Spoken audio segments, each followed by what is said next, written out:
they ask you how you are, you just have to say that you're fine when you're not really fine, but you just can't get into it because they would never understand. What is up, everyone? Welcome to another episode of DIY Workshop. And today, as I mentioned in the previous episode, it's all about the oil. So what I'm going to be doing is I'm going to do an oil change because this engine is a rebuilt engine. So it's just literally done its 1,000 miles. So I'm going to take the old oil out. I'm going to put new oil in. And because I put the sun adapter on the previous episode, I can put a little bit of higher quality oil.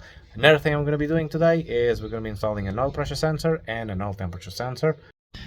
Another thing I'm going to be doing is replace the oil cooler lines because the RX-8 is known to have them completely crusty.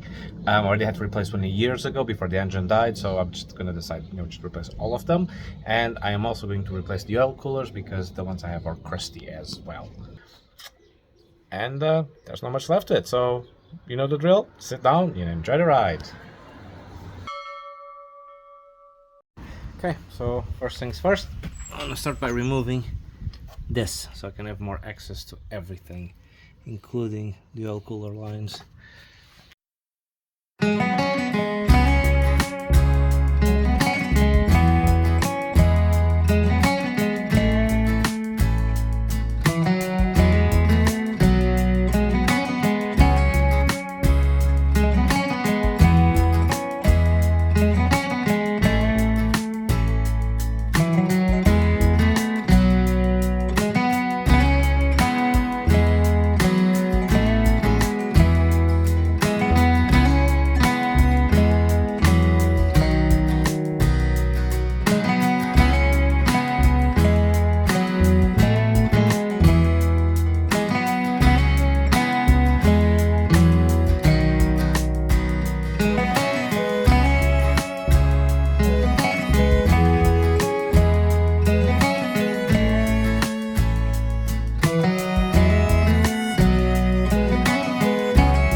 Okay, to change the oil is just that screw over there at the top, and I'm gonna put something underneath on the floor because I'm pretty sure I'm gonna make a mess. And here it is. Either way, the guys that rebuilt my engine literally overfilled this with oil. The engine's not supposed to take 5 liters of oil. Either way, I'm just gonna let this drain, and in the meantime I'm gonna start looking at the oil lines. Okay, so here are the oil lines. This is the new one that I put in. It's a Mishimoto braided line, and this is the standard one. So what I'm going to do is I'm going to remove all of them anyway because of the way that I want to set this up. So yeah, once the engine is free of oil, I'm going to unscrew these ones, which have the most, I think it's a 23mm bolt socket, which you do need to buy because usually kits don't come with it. It's not standard. And then I'm gonna drain it and see actually these are, yeah, as you can see the oil cooler is very crusty. I could spend the time trying to sort out the fins, but either way I got new ones and those are the ones I'm gonna put in.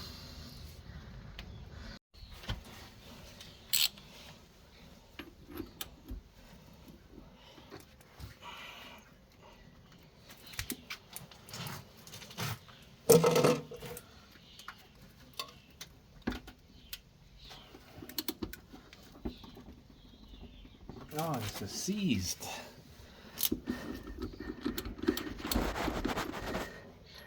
Of course it would be seized.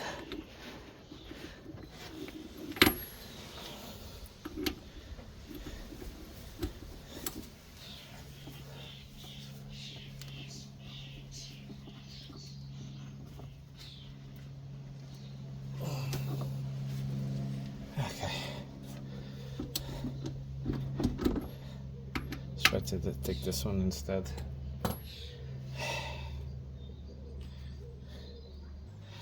Got the big guns.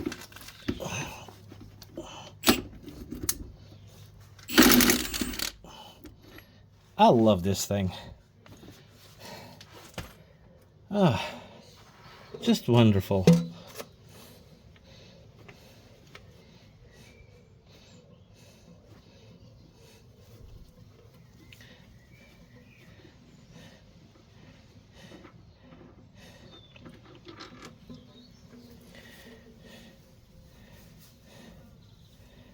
let everything drain.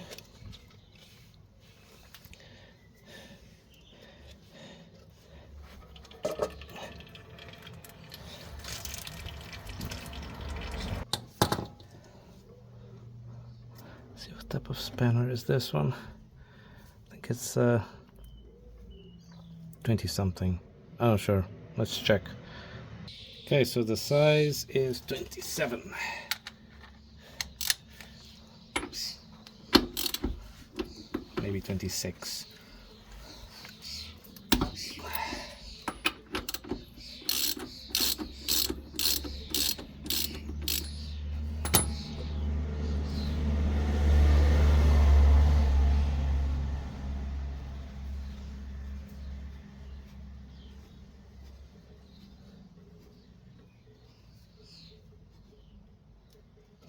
Should wear other gloves, but you know, it's done is done.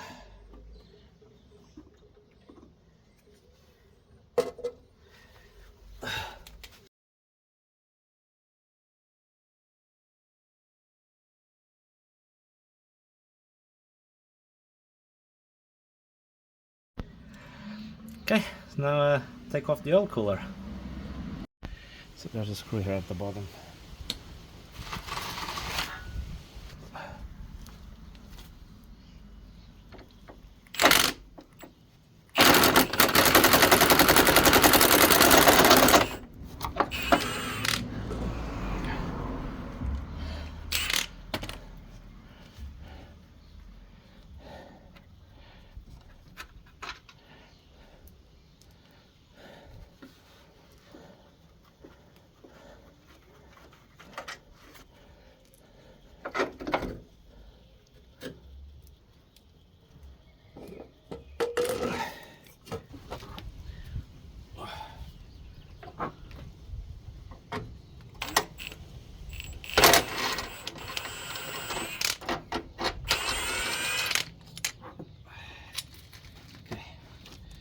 Brackets to clean.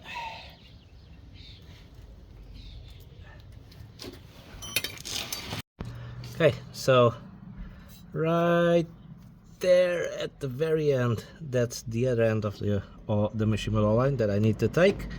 Then one line's down. Then I'm gonna have to make new lines, and the Mishimoto one I'll just keep it as a spare, and then the new lines will most likely stop here because I'm going to do something else as well. Okay, same thing on this side.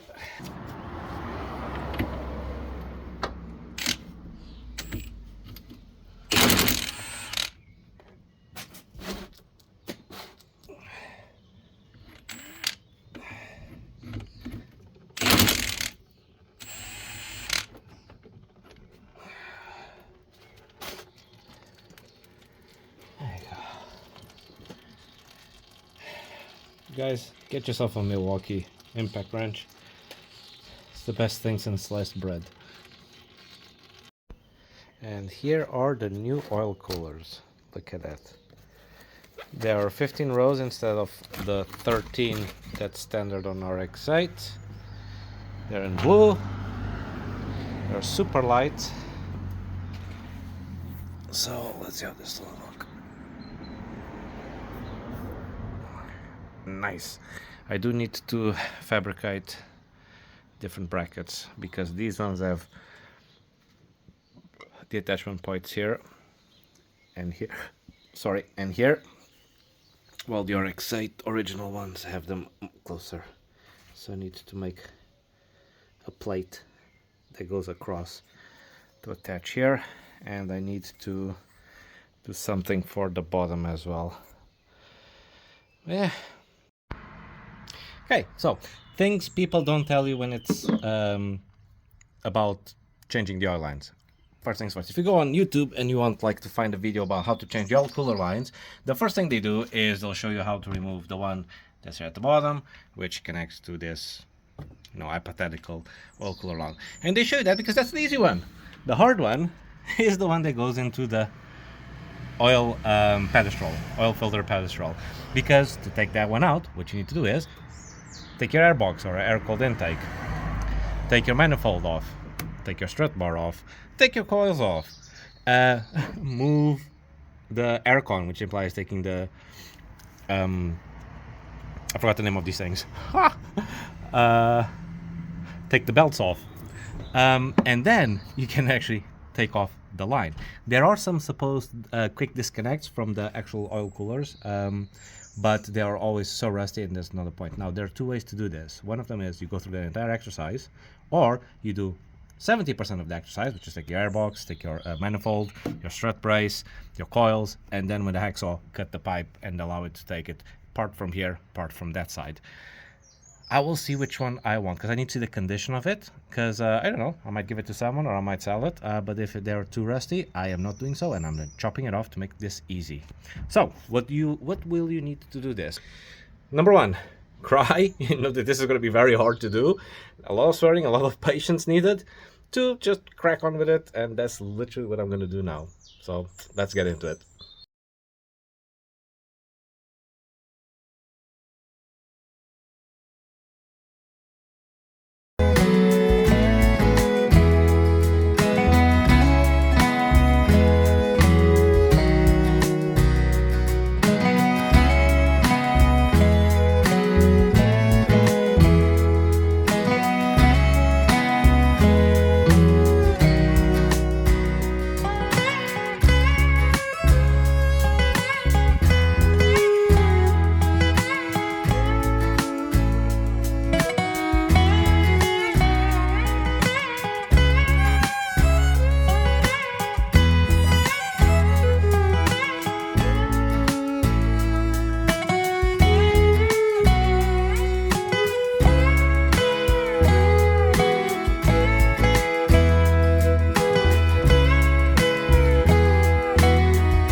They ask you how you are, you just have to say that you're fine when you're not really fine, but you just can't get into it because they would never understand.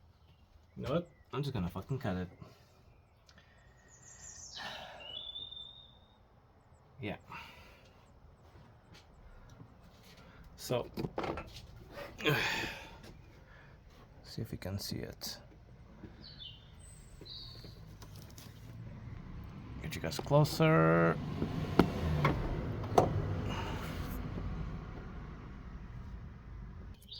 It is.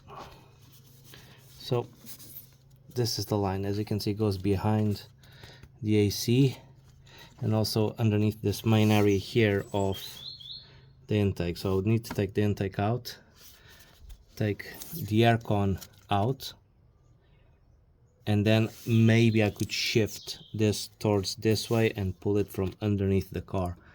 Well, I am not going to do that. I'm going to cut this. I'm going to make a cut here in this area here, and I might do another cut more towards that way, so I can take the first initial connection and then the rest will come out here from the front. I don't care, it's not worth the hassle. A few moments later.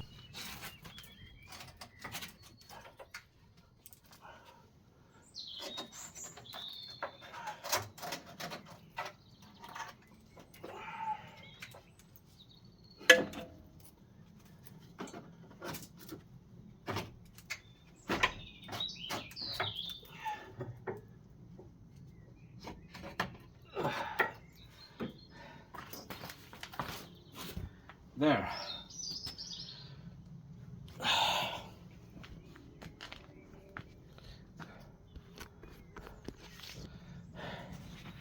Decided to say F it, and I cut this just with a hacksaw. Now let's take the bit on the other end.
Done. Oil lines officially off, and never again. So what I'm gonna do now is reassemble everything, put the manifold back on, put the coils back on. I might as well clean the coil plates, put the air intake on, and that's it. Then I can just focus on replacing the oil lines. While I have this here, I might already start, cars passing through, might already start thinking about putting the 10mm adapter, because I'm going to be running AN lines, so it needs an adapter there. So I might as well just do it now because I have space to put my arms in and everything else. Okay, so the M10 to AN10, M18 to AN10 adapters are in.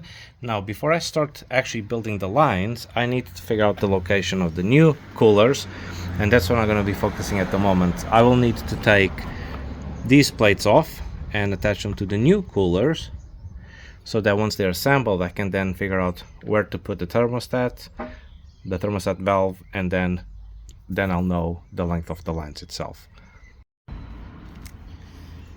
Okay, so the coolers are 4 centimeters thick and 34 centimeters wide. So I'm gonna make a little bracket. 4,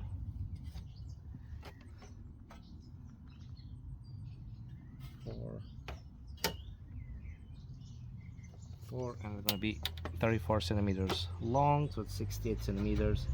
Give me enough for 2 of them.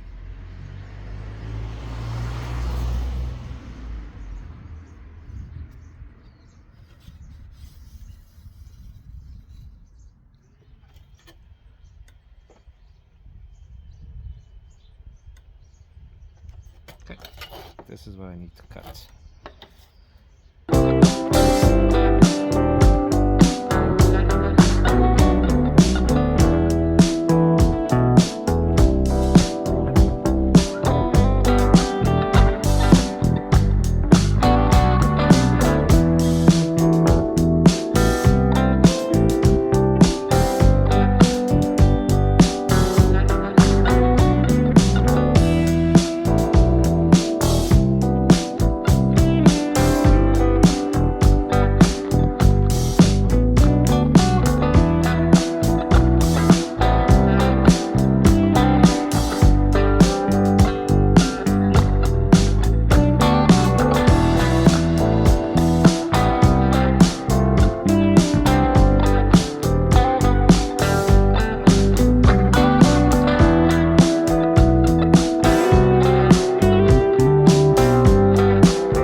Now this attaches here and here.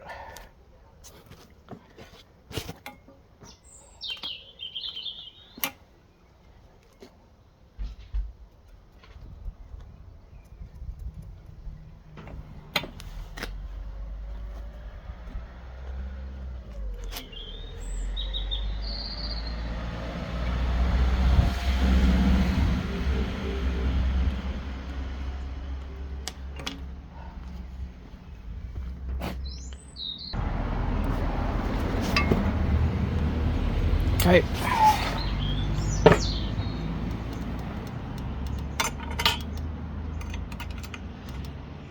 Not bad. I just need to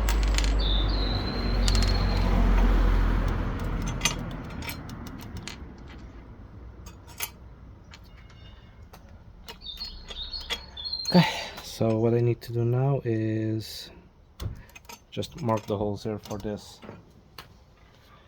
adapter. You should be good to go. bracket for the left-hand one is made. As you can see, their holes are misaligned because it has to angle down to be more in line with the front of the car, and that's literally what I have done here. So this one here, let me just tighten these up. I'm just going to use the original brackets.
Hopefully these screws are not going to be too big.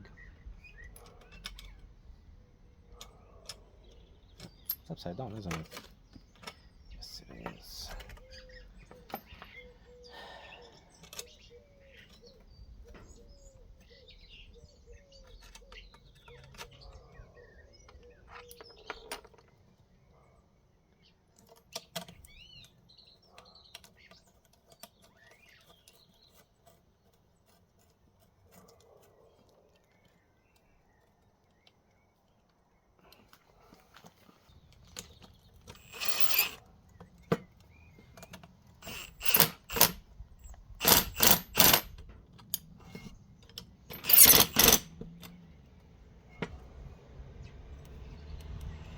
There you go.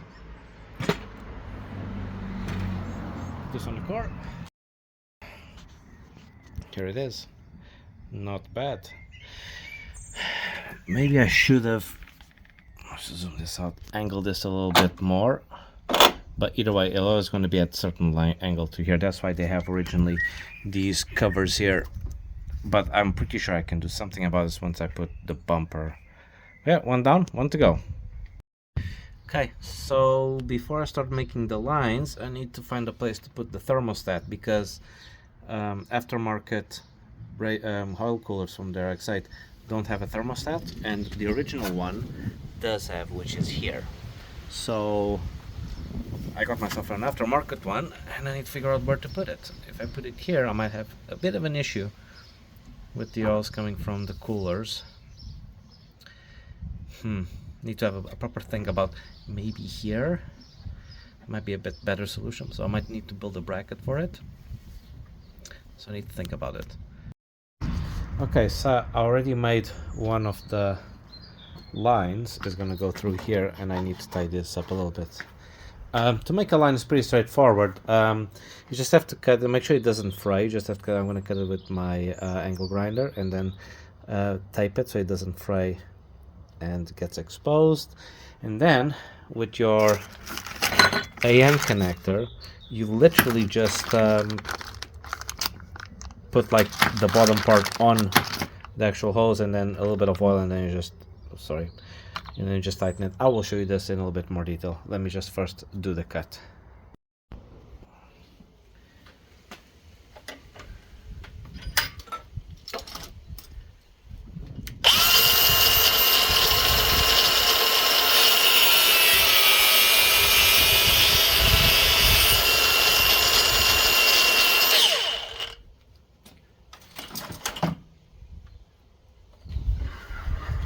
Okay, cut's done. Now you grab a little set of tin snaps, just remove a little bit of the braid. You can now, this is the point where you can actually choose to put some electrical tape around to stop it from braiding, or you can take your chances. Now I need to do a 45-degree, which is this one.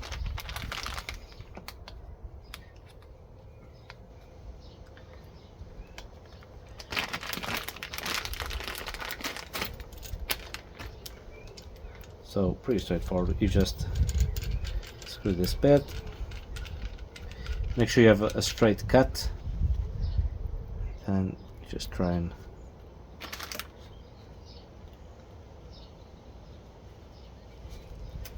there you go. Now usually what I do is I put just a tiny bit of WD-40 just to help with the lubrication. Then all you have to do is just start inserting it in. And as it goes in, it starts clamping the tube. Now this is the part then where you have to have either crescent wrenches, and you put like solid tape on, electrical tape on it, like I have done here, because otherwise it's gonna kink them.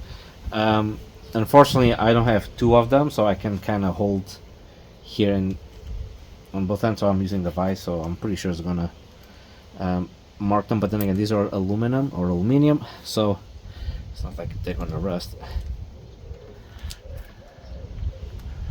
And you just keep on tightening it.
Just proper tight.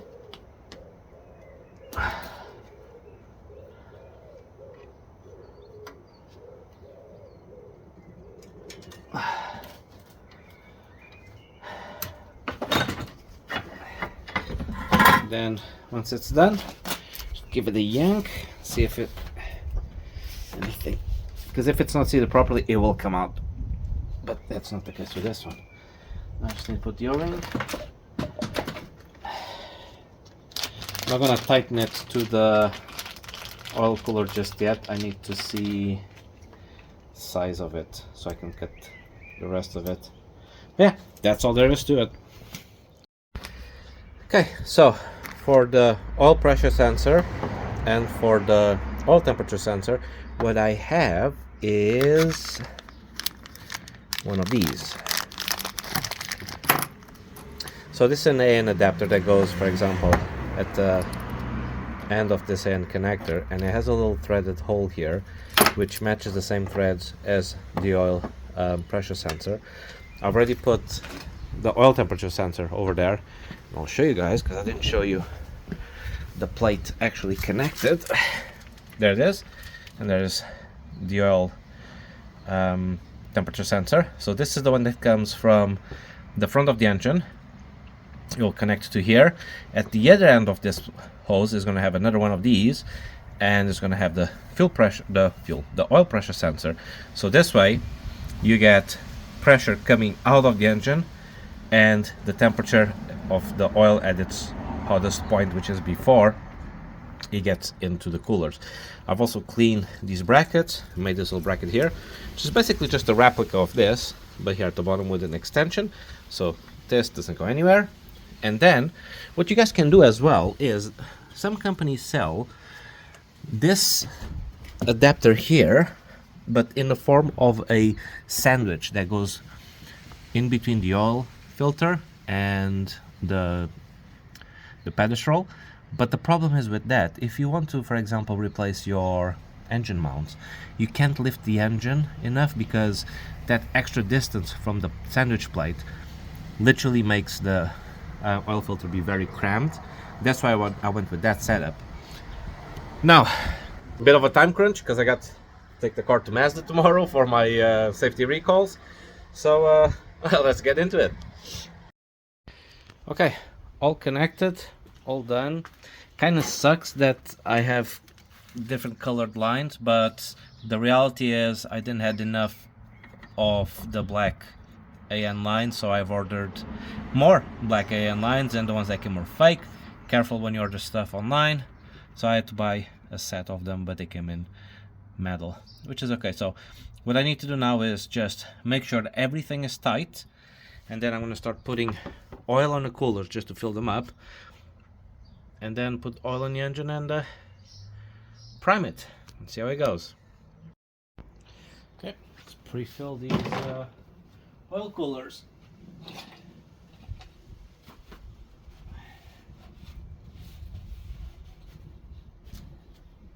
And for the oil, I'm going to be using Shell Helix Ultra 5W40. Now, make sure I don't make a mess.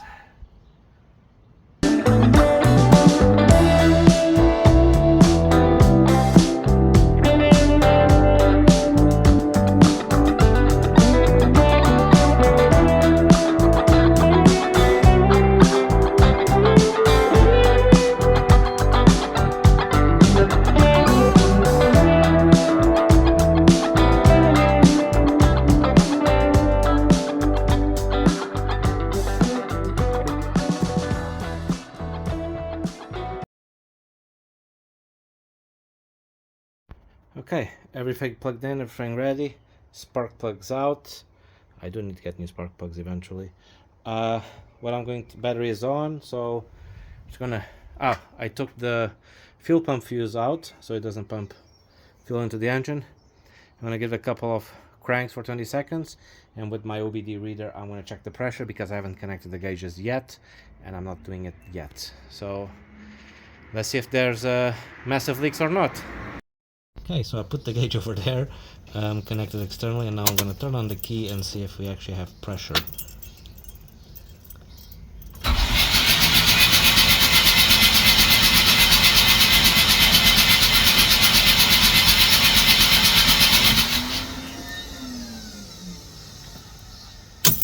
Aha! Alright, now put the plugs in and actually start it up and see what measurements I get.